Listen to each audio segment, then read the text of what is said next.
All right, hello, welcome back.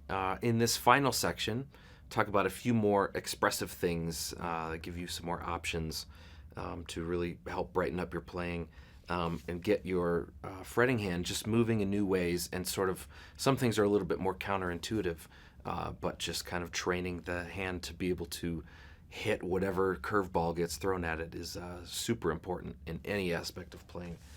In this one, we did talk about sliding earlier, about sliding positions, but I want to talk about sliding in a more expressive way and multiple notes at the same time. So, one thing that I've always really loved is when you pick a note, or pick a chord, and then as you slide into the next spot, you don't actually pick that again, you just do a bass note. And so the sound would be something like this. Okay, I'm not picking this again. I'm only hitting the bass note. This is a really cool expressive thing that is very difficult to get at first until you have an exercise like this to focus on it specifically. But what you want to do with this technique is make sure that you line up when you're picking the low note and when you're sliding. Now remember, we talked about in order to maintain the sound in a slide, what you have to do is actually press just a little bit more as you're sliding, okay? So you don't want to, right? Or you just lose the sound entirely. What I usually recommend with this is pick the bass note just a little bit lighter, and then you get that.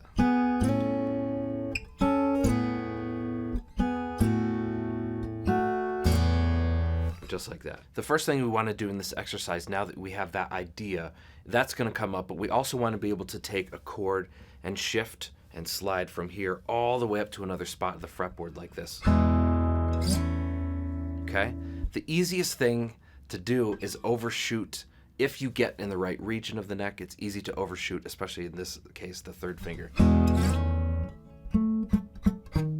Or even the second finger. The chord somehow falls apart in the slide. So you want to make sure you get used to keeping the whole thing moving as a whole.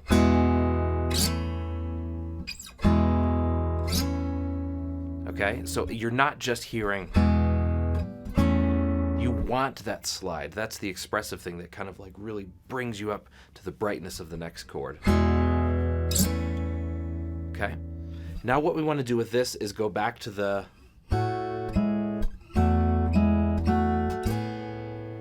So I'm basically doing a bass note here on the low E, picking, and now slide into the next one and just do the bass note here. So those are kind of the two different ones, shifting the entire chord to get that kind of lift into another chord situation, but also shifting two notes. Sometimes you could do three notes, if you wanted to, but then not picking it again, only doing the bass note. And I think the arrival of the bass note and the shift at the same time, it's very easy to kind of get that a little bit off, and you want to work on having both of those sounds arrive at the same time. So let's walk through exactly what's happening in the exercise here. Start with your thumb, index, middle ring on this hand. You're going to pick this E note, the E chord here, but start with the E note with your thumb. And then you're going to do your second finger, your third finger, and your first finger down here, just a standard E major like that. Okay? And after I slide all the way up here, I'm going to pick down here. Okay? Just a little bit of an emphasis on that chord. Okay? And now in the next measure, I'm going to do the second finger on the second fret of the G, the third finger on the second fret of the high E there, and I'm actually going to go back and forth. Well, here you're going to do your index and your ring, but I'm going to go back and forth between the index and then back to the here. We're going to go. So you can see we're kind of hopping, taking turns, hopping back and forth, but this hand will stay the same. Index, middle, index, ring, index, ring. Okay? But what we want to do here is actually, on that first one, you want to actually play a low E there for your bass note. Okay? And when we go here, when we go up to the fourth, that's when you're going to hit the A. You'll notice sometimes in a situation like that, if I have the low A ringing out, sometimes I'll just take the first part, the sort of the base of the thumb there, and just lightly mute that low E so that I can accent the A a little bit more. If I didn't do that, it would sound like this. Or if I did it, it sounds like this. You just get a little bit more of a subtle sound to that. And now what we're going to do is you'll pick those two twice after you go. And now I'm going to go. So I'm going to do the second finger on the second fret of the G, the third finger on the third fret of the B, and I'm just sliding from the second fret to the fourth fret. And the hardest thing going back, it's a little bit easier when you're going up, right?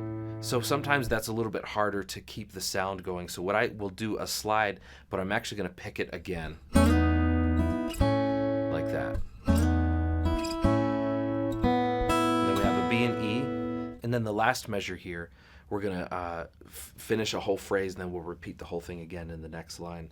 You're basically going to go from your second and third on the D and B strings there, okay? And you'll notice that there is a line up to the 7, and then you're also going to bring that up to the 9. So after I'm going from here in measure 3, I'm just kind of grabbing from wherever. So I have to go from here up to here, and then I'm going down to 5 and 6, and that's going to be with your second and your first finger. And then I just pull this note off.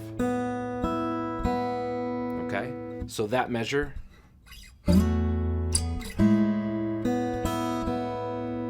Then what you're going to do is do the exact same thing again. So you'd go to the next line.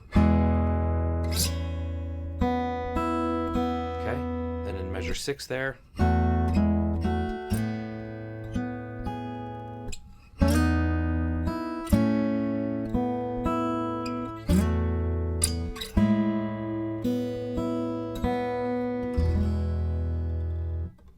All right, so now we've gone through and broken down what's happening with each of the mechanical things on the fretting hand. Let's hop into the practice session and put this all together.